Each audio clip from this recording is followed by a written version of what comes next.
6월 16일 수요일 새 아침을 맞이합니다. 기쁨 TV로 새벽 예배를 시작하시는 그리고 주님과 함께 동행하시는 여러분 모두를 환영하며 축복합니다. 저는 시카고 한인제일연합감리교회 김광태 목사입니다. 오늘 아침 여러분과 함께 말씀으로 은혜를 나누겠습니다. 우리 먼저 기도하겠습니다. 사랑과 은혜가 충만하신 하나님 아버지, 오늘 또 새날을 열어주시고 은혜의 자리 새벽 예배로 인도하셔서 하루를 예배로 시작하게 하시니 만만 감사합니다.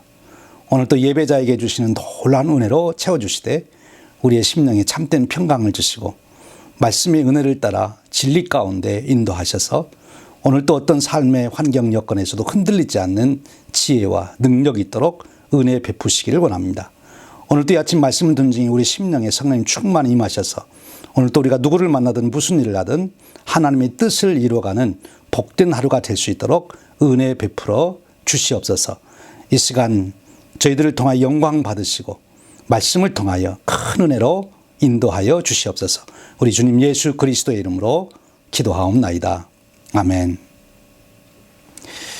우리 함께 나눌 은혜의 말씀은 열왕기상 14장 21절에서 30절 말씀입니다. 우리 함께 봉독하겠습니다. 솔로몬의 아들 르호보암은 유다 왕이 되었으니 르호보암이 왕위에 오를 때 나이가 41세라 여호와께서 자기 이름을 두시려고 이스라엘 모든 지파 가운데서 택하신 성읍 예루살렘에서 17년 동안 다스리니라. 그의 어머니의 이름은 나아마요 암몬 사람이더라. 유다가 여호와 보시기에 악을 행하되 그의 조상들이 행한 모든 일보다 뛰어나게 하여 그 범한 죄로 여호와를 노엽게 하였으니 이는 그들도 산 위에와 모든 푸른 나무 아래 산당과 우상과 아세라상을 세웠습니다. 그 땅에 또 남색하는 자가 있었고 여호와께서 이스라엘 자손 앞에서 쫓아내신 국민의 모든 가증한 일을 무리가 본받아 행하였더라. 르호보암 왕 제5년에 애굽의 왕 시삭이 올라와서 예루살렘을 치고 여호와의 성전의 보물과 왕궁의 보물을 모두 빼앗고 또 솔로몬이 만든 금 방패를 다 빼앗은지라. 르호보암이 왕이 그 대신 노스로 방패를 만들어 왕궁 문을 지키는 시위대 대장의 손에 맡기매 왕이 여호와의 성전에 들어갈 때마다 시위하는 자가 그 방패를 들고 갔다가 시위소로 도로 가져갔더라. 르호보암의 남은 사적과 그가 행한 모든 일은 유다 왕 역대 지략에 기록되지 아니하였느냐. 르호보암과 여로보암 사이에 항상 전쟁이 있으니라. 이 말씀은 살아계신 하나님께서 오늘 우리에게 주시는 생명의 말씀입니다. 아멘. 솔로몬이 죽은 후에 이스라엘은 둘로 나눠지죠. 북왕국 이스라엘과 남왕국 유다가 됩니다.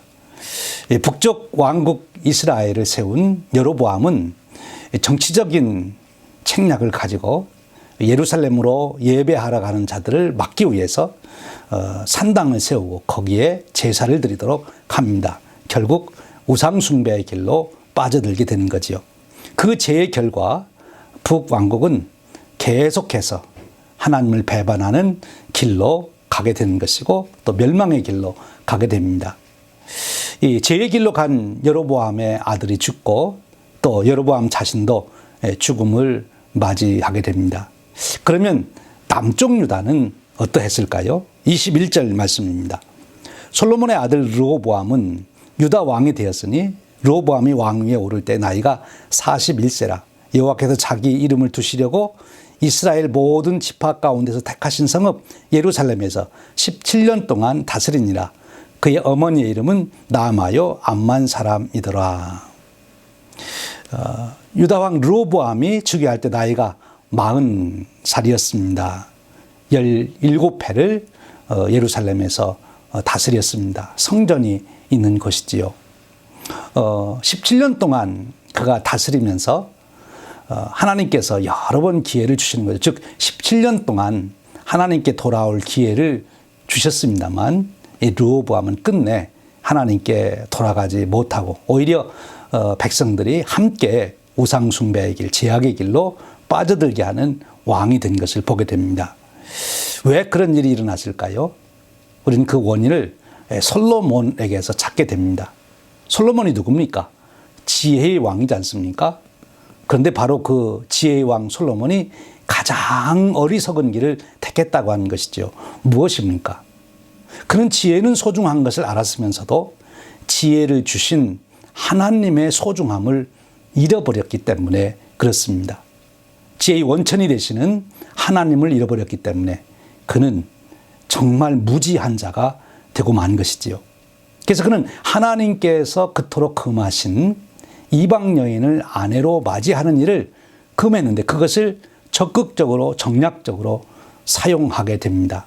아마 자기 딴에는 내가 이만큼 지혜가 있고 권세가 있으니 아내들이 많이 들어오더라도 내가 다 다스릴 수 있을 거야. 막 그런 어리석은 생각을 했던 것 같습니다.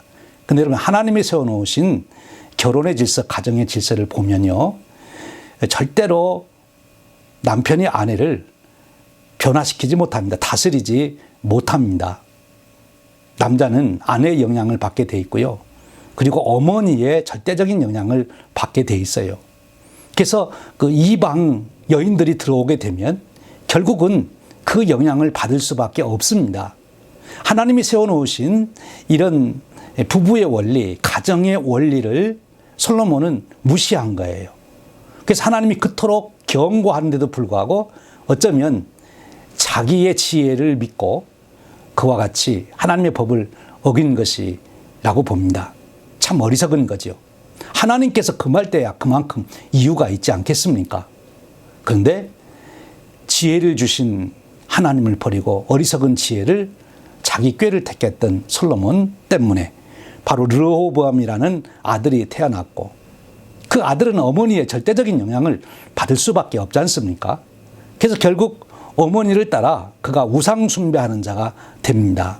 그래서 17년 동안 하나님이 기회를 주셨는데도 결국 그는 우상 숭배에서 벗어나지 못하고 하나님의 징계를 가져오는 그런 왕정을 이루어가게 된 거지요. 이제 그가 17년 동안 왕정을 이루면서 어떤 일이 생깁니까? 22절 말씀입니다. 유다가 여호와 보시기에 악을 행하되 그의 조상들이 행한 모든 일보다 뛰어나게 하여 그 범한 죄로 여호와를 노엽게 하였으니 이는 그들여 산 위에와 푸른 나무 아래에 산당과 우상과 아세라상을 세웠습니다.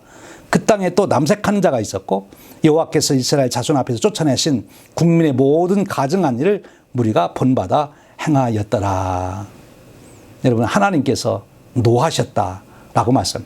노하셨기 때문에 징계하실 수밖에 없는 거지요. 구체적으로 어떤 죄를 졌습니까? 우상 숭배에 빠졌습니다. 성전이 있어서 나가서 하나님께 제사할 수 있는데 그 일을 하지 않고 산당을 지어놓고 우상 숭배를 하고 있으니 얼마나 어리석은 일입니까? 또 윤리 도덕적으로도 타락합니다. 남색한 자가 있었고 라고 말합니다. 성적으로 타락된 동성애를 하는 모습을 보게 되는 거죠. 여기 가증한 일이다 그렇게 표현하고 있습니다.